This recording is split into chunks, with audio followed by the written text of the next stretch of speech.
And welcome back to another video. Was it on a Wednesday afternoon? What's the shit going down in Ukraine? Despite the so-called smokescreen peace talks between the Russians and Americans, the battle continues.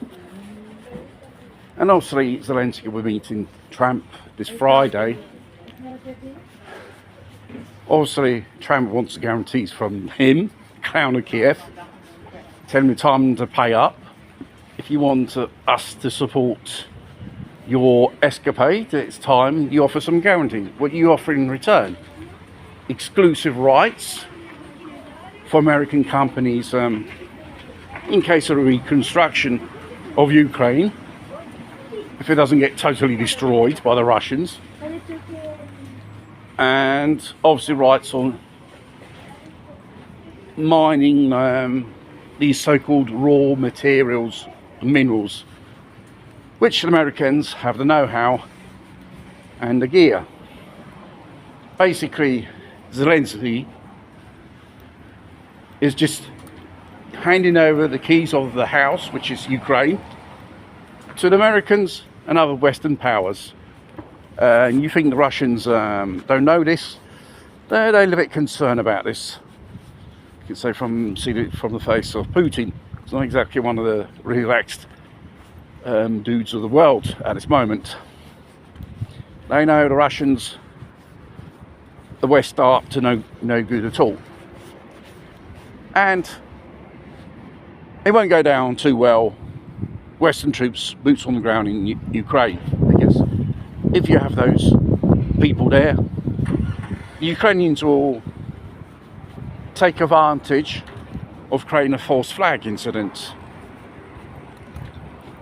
in that area, attacking Western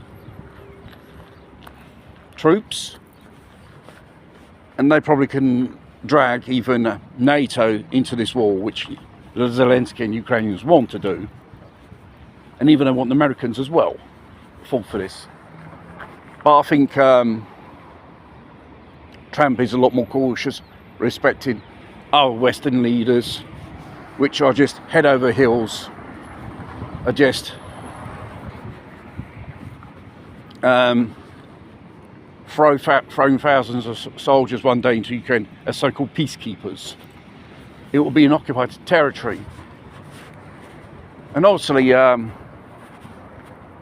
Ukraine is not a NATO country, as many people, all these politicians, they want to pass.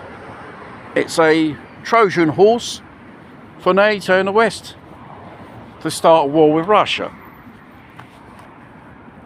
And like I mentioned before, if there are peacekeepers, I should say NATO troops on the ground, disguised as so-called peacekeepers, Ukrainians could profit turning that incident into a false flag to spark off a war and getting everyone involved in the West in this war against Russia.